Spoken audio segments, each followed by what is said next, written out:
내 인생에 대한 하나님의 뜻은 무엇인가? 데이브 스톤. 오늘은 사람들을 꾸준하게 괴롭히는 문제를 다룹니다. 내 인생에 대한 하나님의 뜻은 무엇인가? 훌륭한 질문이고 타당한 질문입니다. 하나님이 존재하고 우리를 향한 계획이 있다면 그게 무엇인지 알아야 하지 않겠습니까? 물론 하나님은 우리의 일상생활을 신경 쓰시고 우리의 일상 속 결정과 선택에 대해 의견을 가지고 계십니다. 하지만 하나님께서는 우리 각자에게 큰 계획을 갖고 계십니다.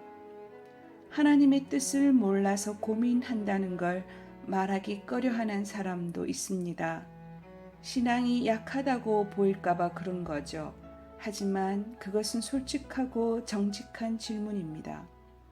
현실적으로 보고 만지고 들을 수 없는 하나님을 따른다는 건 어려운 일입니다.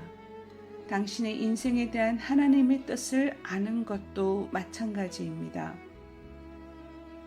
예배소서 5장 17절에서 말씀하십니다. 그러므로 어리석은 자가 되지 말고 주님의 뜻이 무엇인지를 깨달으십시오. 주의 뜻이 무엇입니까? 성경에 하나님의 뜻을 언급할 때 뜻에 대한 설명이 없는 경우가 많습니다. 성경에 70회에 걸쳐서 하나님의 뜻이 명시적으로 언급되어 있습니다. 그의 모두 둘 중 하나에 해당됩니다. 성경을 포괄적으로 보면 우리의 인생에 대한 하나님의 뜻은 크게 두 가지가 있습니다. 하나님의 첫 번째 뜻, 우리를 향하신 첫 번째 목적은 우리가 예수님을 닮는 것입니다. 우리가 예수님처럼 되는 겁니다. 성경 속에서 하나님께서 언급하시는 가장 중요한 것은 우리의 경건함입니다. 다른 말로 하자면 우리가 변화하는 것입니다. 새로운 피조물이 되는 겁니다. 죄로부터 자유로운 삶을 사는 겁니다. 우리는 결코 죄 없는 사람이 될 수 없습니다. 하나님처럼 완벽할 수 없습니다. 하지만 우리가 오랜 시간 크리스찬으로 살아가면서 오랜 시간 성령님께 의지할수록 예수님께 더 가까이 갈수록 죄를 점점 더 적게 지을 수 있습니다. 이건 율법주의가 아닙니다. 하나님께 의롭다함을 입기 위해 규칙을 따르는 게 아닙니다. 사랑의 하나님께서 우리가 그분의 아들처럼 되기를 바라시는 마음을 이해하는 겁니다. 나쁜 일을 하지 않도록 열심히 노력하는 게 아닙니다.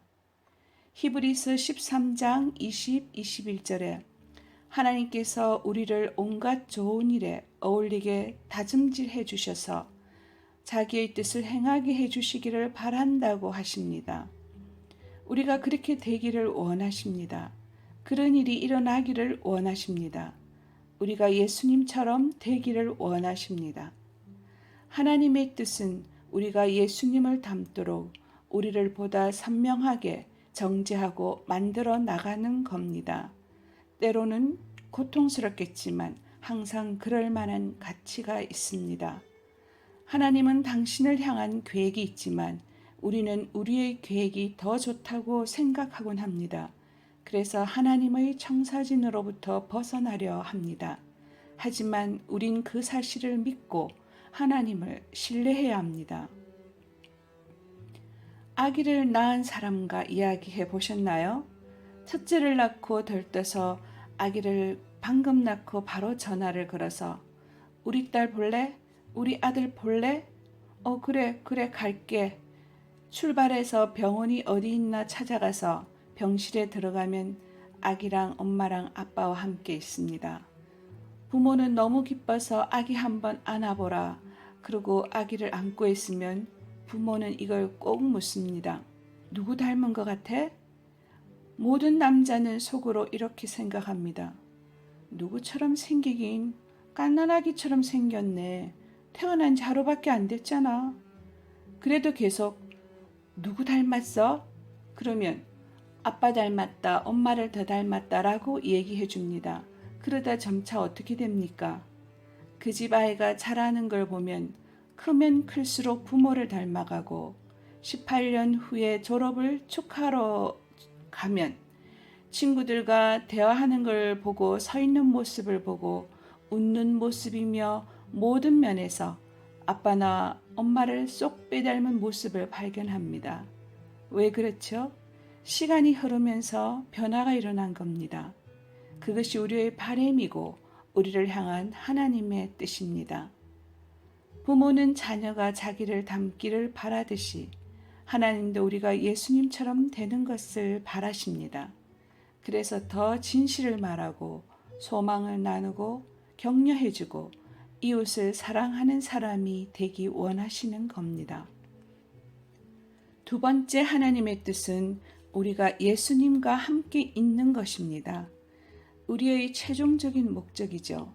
우리를 향한 하나님의 궁극적인 뜻은 천국에서 함께 있는 겁니다.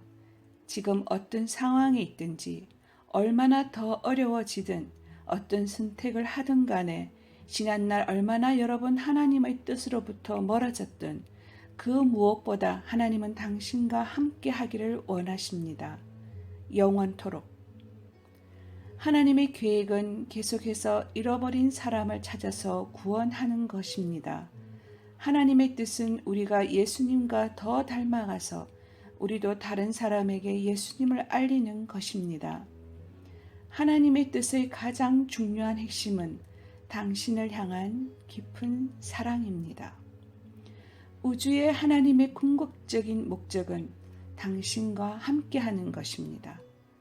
이왕 영원히 하나님과 함께할 거라면 지금부터 하나님과 가까워지는 게 좋겠죠? 테레사 수녀의 말입니다. 나는 하나님께로부터 명료한 걸 받지 않았습니다. 단지 하나님을 신뢰할 뿐입니다. 우리는 어려운 시험을 해결할 간단한 대책을 원하지만 항상 그렇게 되지 않습니다. 저도 그 마음을 이해합니다. 하나님이 우리가 만든 상자에 꼭 들어맞기 원합니다. 명료하게 해주세요. 예측할 수 있게 해주세요. 하지만 그런 식으로는 하나님의 뜻을 할 수 없습니다. 그건 우리가 하나님보다 더 지혜로울 때 가능한 이야기입니다. 하지만 우리가 하나님을 따르는 건 그렇지 않습니다. 그건 모험이자 예상하지 못했던 길로 떠나는 여행이고 예측 불가능한 구분 길이 있습니다. 당신의 삶에 대한 하나님의 뜻을 알고 싶다면 항복해야 합니다. 나를 당신께 다 드립니다 라고 하세요. 고통스러운 가정일 수 있지만 당신의 뜻이 아닌 하나님의 뜻을 따르고 있다는 걸 깨달을 때 그 여행에 기쁨이 넘칠 것입니다. 요한일서 2장 17절 이 세상도 사라지고 이 세상의 욕망도 사라지지만 오직 하나님의 뜻을 행하는 사람은 영원히 남습니다. 요한복음 15장에서 예수님께서는 다양한 비유를 통해 우리의 삶에 대한 예수님의 뜻이 무엇인지 말씀하십니다. 배경을 설명드리자면 예수님께서 십자가에 못 박히시기 전날 밤입니다. 그날 밤 제자들과 함께 걷고 계십니다. 포도밭을 배경으로 당시 시대의 익숙한 형상으로 제자들과 또 우리를 향한 예수님의 뜻을 생생하게 전하십니다. 요한복음 15장 1절부터 4절입니다. 나는 참 포도나무여 내 아버지는 농부이시다.